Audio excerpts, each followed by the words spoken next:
So open your Python file and import these things. After you import these things, we'll see how we are going to use them.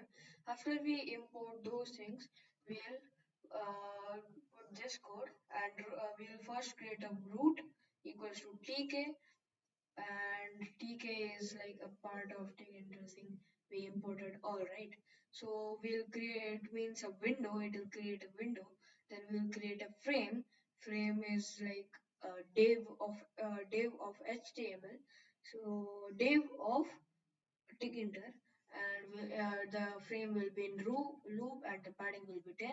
And then we'll create a grid, and then we'll make a variable password which is a string. Then we'll create a lowercase string, lowercase variable which has a string dot ASCII lowercase. So ASCII lowercase in it. So it will the computer will get all the possible lowercase letters in the string. Then we will convert the string into a list. Then we'll convert this.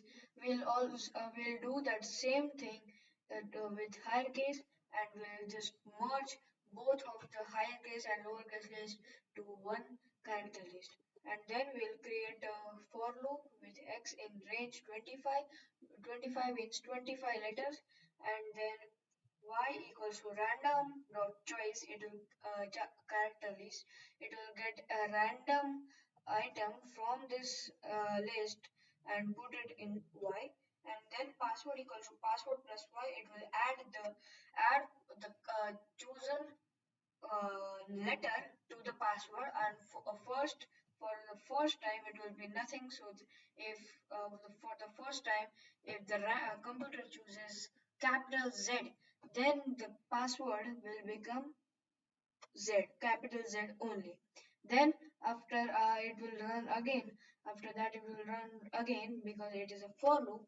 So after in the second step the computer chooses small a, then the password will be password which is capital Z plus y which is small a. So the password will become capital Z small a.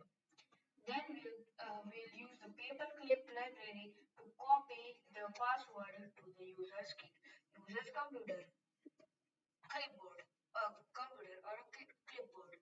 Then we'll create a label in the frame with text. The password has been copied in your clipboard, and the grade will be column 0, row 0. Then we'll create a button using ttk.Button module, and it will be in a frame. In the frame, which is frm, the text will be quit. The command will be root.destroy. It will close the window. Then the grid will be column 1, row 2, row 0, and then root.main loop. So like it will create a loop, and if you don't have this loop command, it will just open and close. So this main loop command ensures that your window is open until and unless it is manually closed, all or this that quit button is pressed. Like this root.destroy command is executed. So we are done with it. Now let's run it. And as you can see over here, it is showing the password has been copied in your clipboard. We press quit, and then we for just testing I'll paste it, and it is 25 characters random random letter.